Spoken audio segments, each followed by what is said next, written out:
Fast talk phone calls and fun times from the man with all the right moves. The Mathew Wright Show on Talk Radio. In just a little while, we're going to find out why the birth rate in England and Wales has hit an 80-year low. Is it that we're not doing the do often enough? You can't help but wonder. You can't help but wonder. Right now, though, Kevin, on whether you're a dummy if you don't get a smart meter. Yes, moves to get us all to install smart meters into our homes continue apace. More and more energy suppliers are offering sweet deals to encourage customers to put them in.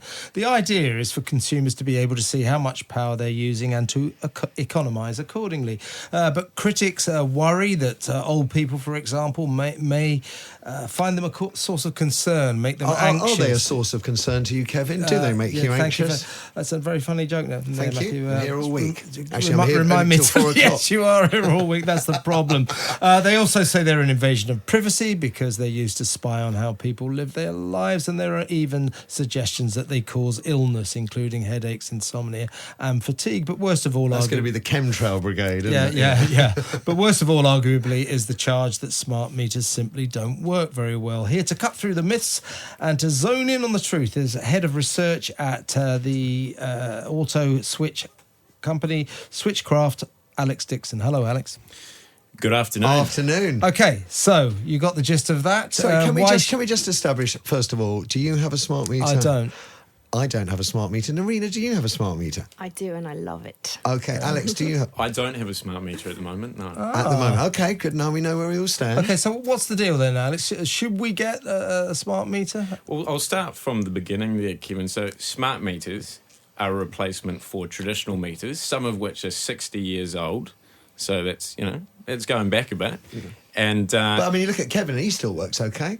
Yeah, well, I wouldn't go that far. A little bit creaky. And so these older meters require customers to submit their readings regularly if they want accurate bills. So smart meters, they communicate with suppliers directly and regularly, up to once every 30 minutes, alleviating the need for customers to go out and read their meter. And the idea is that every household in the UK will be offered a smart meter by 2020. Okay? What about these... Sorry, why don't you have one, Alex? I haven't actually been offered one yet, but I do manage the bills at my flat there in Battersea. But I'm thinking about it. You're thinking about it. Okay. So what about the criticisms then that they invade our privacy because sure. they monitor our lives and how we lead them? Yes. So for a start, I'd make it clear that smart meters neither store nor transmit any personal information. So no addresses, no bank details, no names. All they hold is information about your energy usage. And if that information was to be used by a supplier and given off to a third party, that would be illegal for a start. Okay? Like what Facebook did with their data, which was illegal, but they still did it. Exactly. Yeah. So we have this thing which is never very reassuring, is it? We have this nice thing called GDPR now, so that would be very bad and naughty if that was to happen.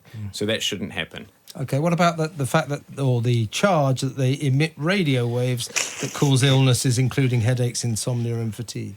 Yeah, I think with any new technology, there's a need for debate to happen in the public sphere.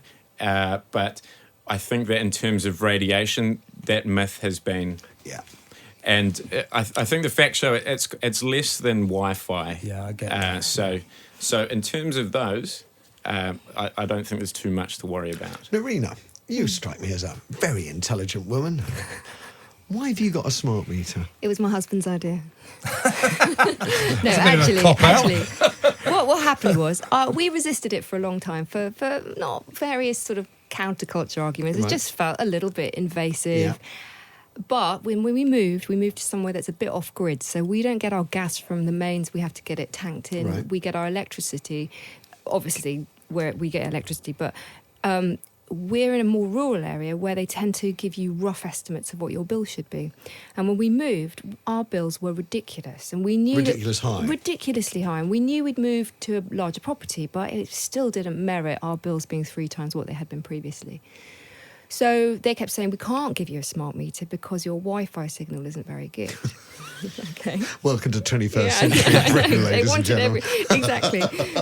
So then we eventually persuaded our provider and they brought it in. And suddenly we had compelling evidence within a month to say, you need to charge us a third of what you've been charging us. So for you, it's led to the end of really annoying, overinflated estimate bills. Does it? Because I worry about older people, and that's sort of the image in my mind of a little old lady on her own on a freezing winter's night, thinking, I'm really cold, can I afford to put an extra bar on the fire? She puts the bar on, the smart meter gives some reaction, I can't afford it, turns it off, freezes to death.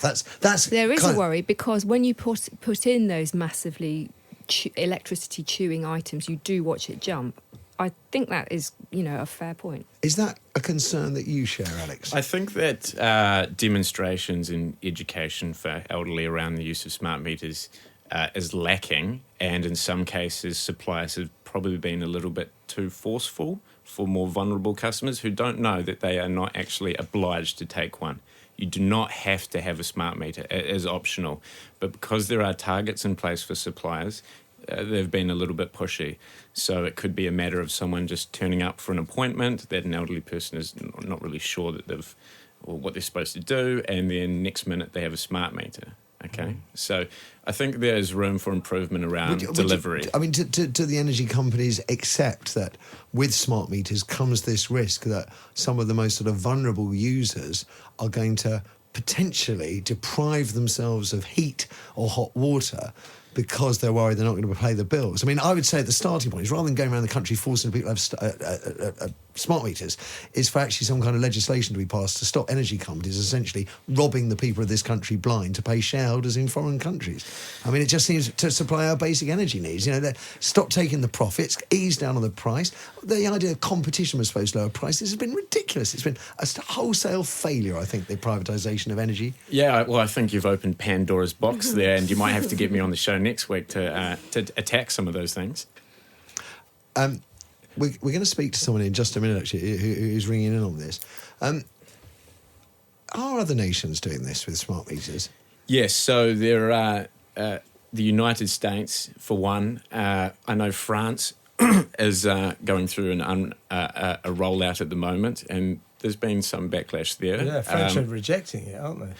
They reject everything. There is a protest movement. Roll on Brexit. There's a lot of protest movements in France. Yeah. We hear a lot about smart meters being unreliable, and I believe we're going to speak to Vicky now down in Basingstoke in Hampshire, who has a smart meter, or should I say had a smart meter. Good afternoon, Vicky. Hello. Hello. So you've got a smart meter, is that right? Well, yeah, if you can call it that. It's the bit where you could look at the little meter in the house stopped working when we changed our internet provider. Right. And we've since changed energy supplier, as I do quite frequently, right, because they're so expensive. And now I still have to submit monthly meter readings to my new supplier, but they, funnily enough, are offering me a smart meter. So you would have another smart meter next to the existing smart meter? Well, they'd probably take out my existing smart meter and put me in a new smart meter, which would probably then become a dumb meter as soon as I change my internet or thick meter. Alex Dickson from Switchcraft, what do you say to that? I saw from your eyes there that this is not an unfamiliar story. Yes, no, it's suppliers getting their wires crossed is something that happens quite a lot. So what I think has happened here is you've got a first generation smart meter, okay, and those meters actually, they do turn dumb upon switching to a new supplier. But in saying that, the upgrades to the network to stop that happening are currently happening. So eventually your meter should go back online. In terms of the supplier offering you another meter, I would hope for a start that was a second generation meter, because those meters don't have that issue. But all the same, it seems like the suppliers are not communicating with each other, and no one really knows what sort of meter you've got. So that is disappointing. Vicky, this is my third supplier since I had it installed. Right. And it's still with the second supplier. I had to submit 3 monthly meter readings. With this one, I submit them monthly. But it's just, well, I don't know. Is it at any point when it's actually worked for you, have you found it useful? Well, yeah, my partner used to wince when I boiled the kettle or something in the shower because the little digit on the indoor thing went through the roof, you know. So many numbers you could barely read them. But yeah, it was kind of an eye-opener. Did it make you turn? I mean, boiling the kettle is one thing, and you need to have a word with your partner if they've got a problem with you boiling the kettle. No one can live without tea. But in a broader thing, did it make you keep an eye on the heating? It wasn't so much the cost of the gas, because our house is quite warm and well insulated. It was more the cost of electricity that we were kind of watching, because it's going up. I mean, recently I paid £75 a month for gas and electricity. My bill for my last month was £55 combined for both. Wow. But then my supplier has written to me and said, we want to put your payment up from £75 to £101 a month because we don't think you're going to be paying enough over the course of the year. But I only used £55 worth of electricity and gas last month, so I paid £25 too much anyway. You know, so I don't get how they work that out. Vicky, I don't think anybody does. I suspect it's the devil's work. Vicky down in Basingstoke, Hampshire, lovely talking to you. And I'm afraid Alex Dickson from Switchcraft, we've got to leave it there. Are you going to get a smart meter after listening to that? Just quickly, Alex, should we get one? Well, again, I would say it's entirely up to you. Okay, the answer's no. Okay. Excellent. Right, we're going to talk about declining birth rates after these. On DAB Digital Radio, online.